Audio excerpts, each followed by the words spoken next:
नमस्कार मित्रों, मैं पंडित मुकेश शास्त्री नासिक त्र्यंबकेश्वर में आपका सहर्ष स्वागत करता हूं। आज हम खड़े हैं ब्रह्मगिरी पर्वत के समीप और यह 3 पर्वतों से घिरा हुआ त्र्यंबकेश्वर नगरी है। ब्रह्मगिरी पर्वत, नीलगिरी पर्वत और त्रिकुट पर्वत, ऐसे तीनों पर्वतों के बीचों बीच विराजमान भगवान त्र्यंबकेश्वर। यहाँ पे विधि के लिए लोग दूर दूर से आते हैं। आज के पूजन का या विषय हमारा है पूजन कहाँ करना चाहिए और कैसे करना चाहिए। तो जिस किसी ने हमारा अगर चैनल नहीं सब्सक्राइब किया है तो सब्सक्राइब करें और कमेंट बॉक्स में अपनी राय अवश्य मुझे दें। आज का विषय है हमारा कि ये पूजन कहाँ करना चाहिए। तो शास्त्र कहता है देश काल क्रिया द्रव्य कर्तृणाम शुद्धता। यदि देश जिस जगह पर कर रहे हैं वो जगह सही होनी चाहिए। यही पूजा हम होटल या लॉज में करें या अपने घर में करें तो चलेगा नहीं, क्योंकि ये शास्त्र कहता है देश जगह सही होनी चाहिए। लोग कहते हैं पंडित जी मंदिर के पास कर दो, घर पे कर दो, कुशावर्त कुंड के पास करो, लेकिन ये पूजन होता नहीं है। इसलिए ये पूजन कहाँ होना चाहिए? जहाँ शुद्ध भूमि, शुद्ध भूमि हो जहाँ, उस जगह ये पूजा होना चाहिए। काल जिस समय में होना चाहिए वो समय सही होना चाहिए। यह पूजा अगर रात्रि के कालीन समय में किया जाए चलेगा? नहीं चलेगा, क्योंकि यह पूजन के लिए सूर्य का साक्षी होना बहुत ही आवश्यकता है। इसलिए समय सही होना चाहिए। क्रिया जिस क्रिया पर कर रहे हैं वो क्रिया सही है क्या? यही पूजा पंडित जी हम पैंट शर्ट पहनकर पूजा करते हैं, चलेगा? तो नहीं चलेगा, क्योंकि पैंट शर्ट में यह विधि नहीं होती है। इसलिए आपको धोती पहनाया जाता है।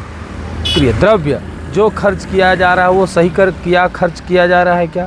नहीं। बहुत से लोगों की जिद होती है पंडित जी 2100 रुपये में पूजा होता है, तो क्या उसमें जप भी होता है? नहीं। राहु केतु और नाग गायत्री इनका जप आदि करके आप अनुष्ठान करें, जिससे यह काल सर्पदोष का खंडन होता है। लेकिन उसमें जातक अगर पूछता है खर्चा कितना लगता है, तो कम से कम उसको 11,000 रुपये खर्चा आता है। परंतु यहाँ पे लोगों ने वेबसाइट में या आपने उसमें डाल के रखा है 2100 रुपया में। शांति तो हो जाती है, परंतु यह आपको करते रहना पड़ेगा। इसलिए मूलम समूलम, मूल समूल अगर नष्ट करना है तो आपको काल सर्प के लिए राहु का जप, केतु का जप और नाग गायत्री इनका जप आदि करके आप नाग प्रतिष्ठा करें, जिससे यह काल सर्पदोष खत्म होता है ना। ये तो हो गया देश काल क्रिया द्रव्य कर्तृणाम शुद्धता आदि।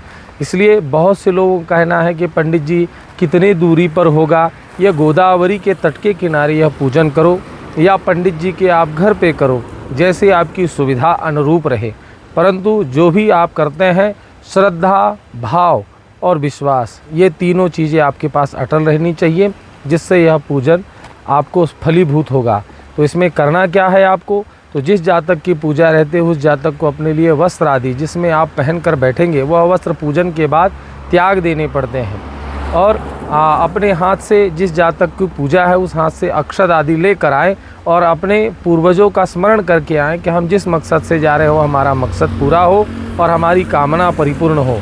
इसी मकसद से भगवान त्र्यंबकेश्वर का दर्शन करें और इसी भावना से आप कुशावर्त कुंड में स्नान आदि करें, जिससे आपका मंगल होगा।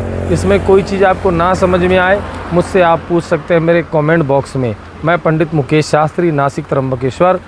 हर हर महादेव।